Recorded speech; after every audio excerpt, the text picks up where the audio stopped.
Welcome to the Doing Business in Asia Alliance's Doing Business in Cambodia video series. Today, we'll be uncovering practical insights on doing business in Cambodia with Mr. Chy Sila, famed as a Cambodian digital entertainment titan. He's the CEO of Sabay Digital Corporation, a leading digital media entertainment group offering multi-platform content. He's also the General Director of Yingkok Food Corporation, a leading food and beverage conglomerate that operates a franchise of several brands well known in Cambodian households. He's also Director of Major Cineplex, Cambodia's premium theater with exclusive license for IMAX screen. Today, Mr. Sila is a successful serial entrepreneur who also invests in and supports local startups and entrepreneurship in the kingdom. Mr. Sila, you started your entrepreneurial journey from a very humble beginning. Today, your brands including Sabay, Soyo, Tulejaw, Domino's are popular household names. What do you think are the factors that led to today's achievements? Well, I started off quite early. I would say not early, but early age, and I have a chance to really travel a lot. That's why I can see a lot of potential that what is happening in the other side of the world, what is happening in the neighborhood country, and we adapt those trends into Cambodia.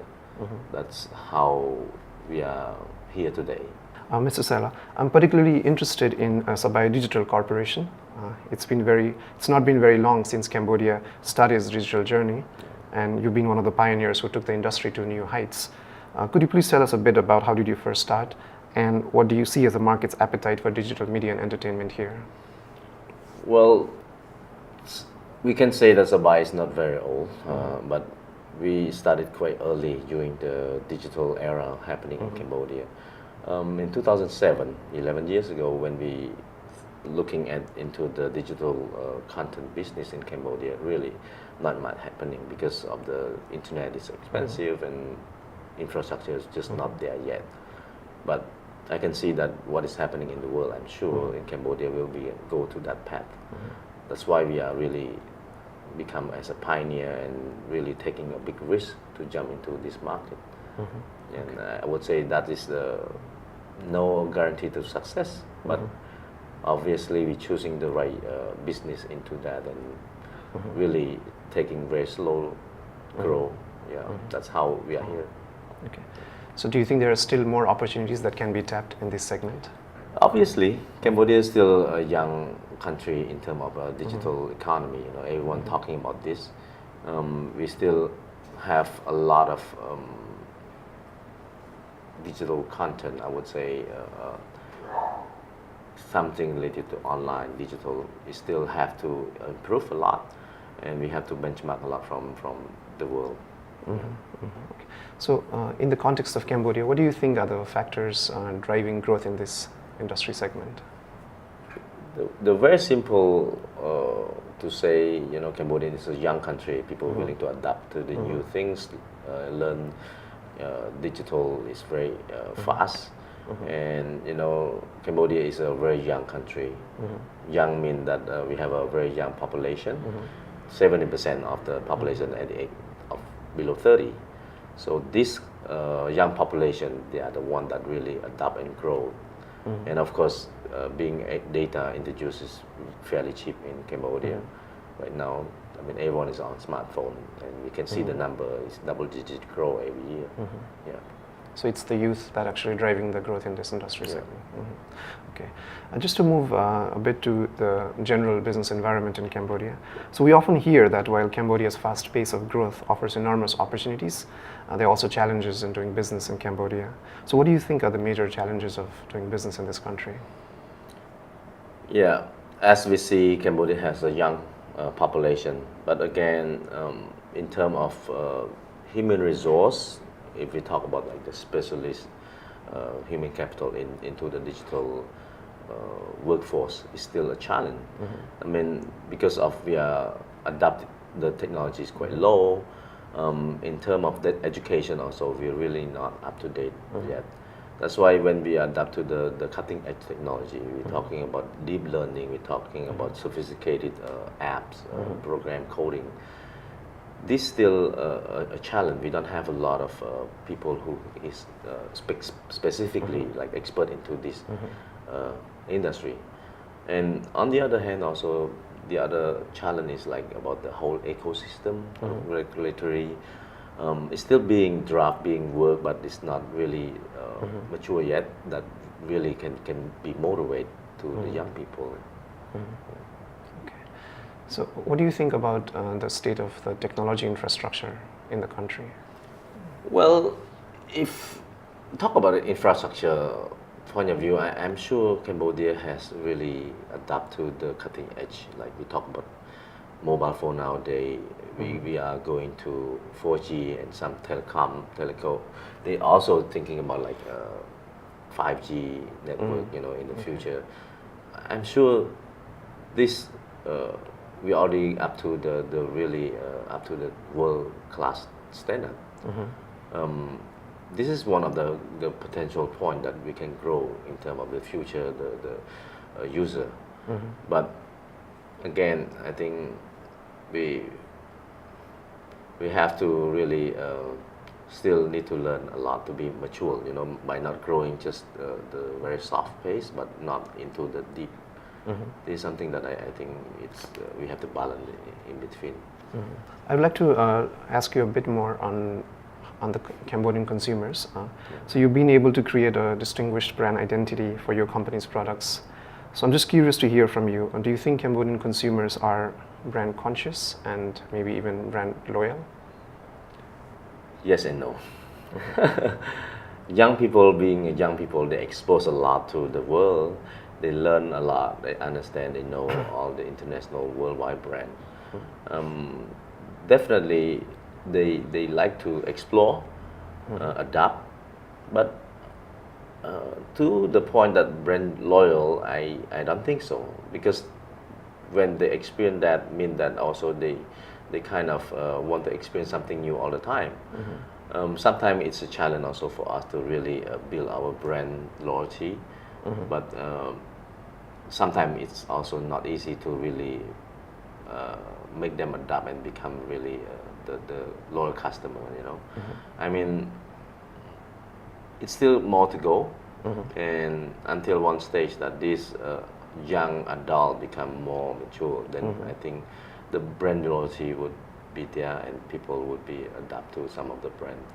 But being said that, you know, like I said, a lot of international brand coming in to Cambodia mostly success because the value of the brand is there, people being exposed early. Yeah, it's kind of yes and no, that's what I'm saying. Okay.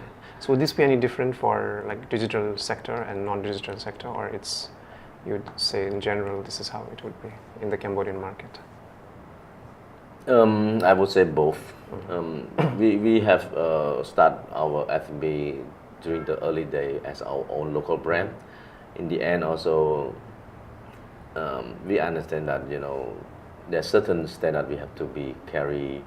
A lot of things as a local brand, we have quite a big challenge on that. So that's why we later on our investment we diverse our brand into international brand franchise, and we believe not only the brand value that they have alone, but they have all the best practice into operation, into like consistency on the food and everything. There's a lot of know-how that we as a local brand we can learn. This is something that we believe that to have a global brand is also very important for our group. Okay. Just to go a bit further on the digital media sector, do you think if digital is the way to go forward for businesses in Cambodia, or do you think traditional media still poses competition to the digital media?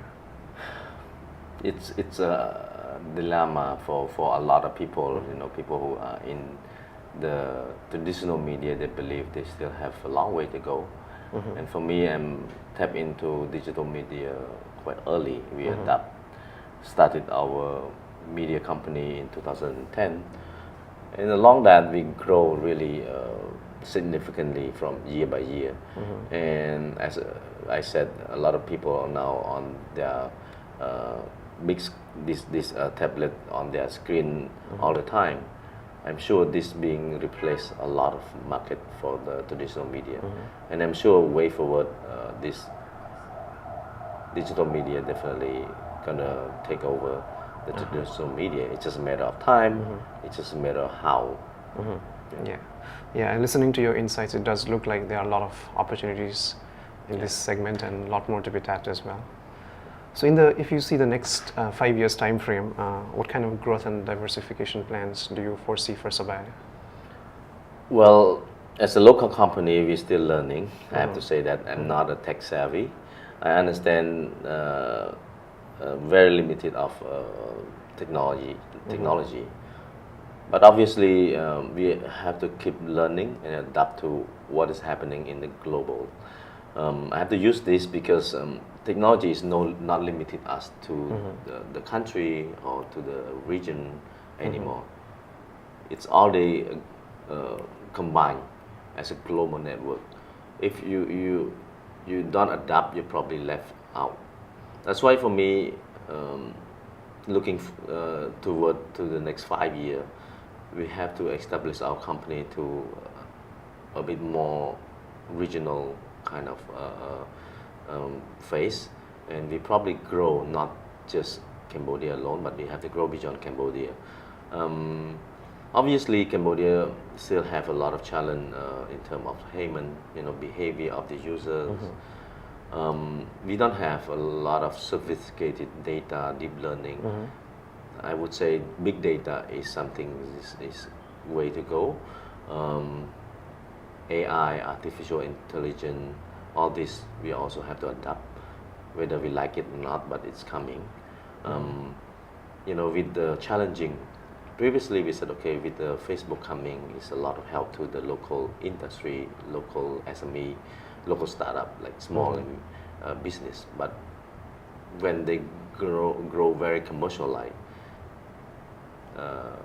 social media become one of the competitor as like even to our Sabay today, it's a challenge for us in terms of media. I mean, some of the eyes was taken over by social media. They're not looking at to just the website alone. So I mean, we have to be adapt into the cutting edge technology. We really have to adapt to something that we can grow and sustainable.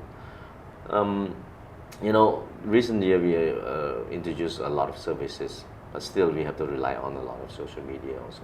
That's why now we have to really how to really grow independently. Also, we have to think this way. For example, one of our apps, Soyo app, it's a video on demand, which is we grow very local. We make our own content, local content, to make sure that we are not really compete directly with some of the global video on demand apps or regional apps. This is one of the uniqueness that we sure we can survive in the longer term. And probably with this kind of idea, we also can adapt to the regional also. However, how to survive in the market also, I mean, we have to really have our own way to grow by not relying on only just the social media. To conclude, I think in the next 5 years, it's a lot of change, a lot of challenge, a lot to learn. But I'm sure we have to really adapt to the latest trend. Then we can be relevant in the market. So it looks like while technology provides a lot of opportunities, I think technology adaptation would still be a challenge that needs to be overcome in this segment, right? Okay. Yeah, I mean, it's very good to hear about your plans for technology adaptation and growth opportunities in this market. And I wish you all the best for your future business initiatives. And thank you so much, Mr. Sila, for your insights on doing business in Cambodia. Thank you very much. Thank you.